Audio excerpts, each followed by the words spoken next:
ఏ guys, ఇంకా నాగరాలకు పూజ చేసుకొని వచ్చాక ఇంట్లో వినాయకుని పూజ స్టార్ట్ చేసాము. ఇయర్లీ మేమేం వినాయకుడిని తెచ్చుకొని ఇంట్లో పూజ చేయము. ఈసారి ఎందుకో పూజ బాగా చేయాలనిపించి వినాయకుని తెచ్చుకున్నాము. ఈ ఫెస్టివల్లో ఇదే మెయిన్ పార్ట్ అనమాట. వినాయకుడిని తెచ్చి పెట్టుకోకపోయినా ఇలా పసుపు ముద్ద చేసి దానికి పైన గరిక చెక్కి పూజ చేసుకున్నా సరిపోతుంది. గరిక అంటే ఏదో కాదు గాయస్, బేసిక్గా గడ్డి అనమాట. లైఫ్ ఎంత త్వరగా చేంజ్ అయిపోతుంది కదా. బుక్స్ పెట్టి పూజ చేసే స్టేజ్ నుంచి ఇలా ల్యాప్టాప్స్కి పూజ చేసే స్టేజ్కి వచ్చేసాము. ఏంటో ఈ ల్యాప్టాప్కి పూజ చేసినంతసేపు నాకు పెండింగ్ టాస్క్లే గుర్తొచ్చినాయి. ఇంకా అలాగే మేము రైతులు కాబట్టి ఇంట్లో ఉన్న కత్తులు, కొడవళ్ళు, కటార్లు అనేవి కూడా పూజలు పెడతాం అనమాట. ఇంకా మొత్తం సెట్ చేసి దీపం వెలిగించి పూజ స్టార్ట్ చేశాను.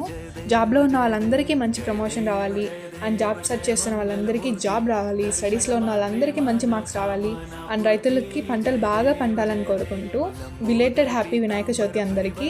ఇంకా ఫైనల్గా ఒక మంచి లంచ్తో అయితే పూజ కంప్లీట్ చేసేసాము.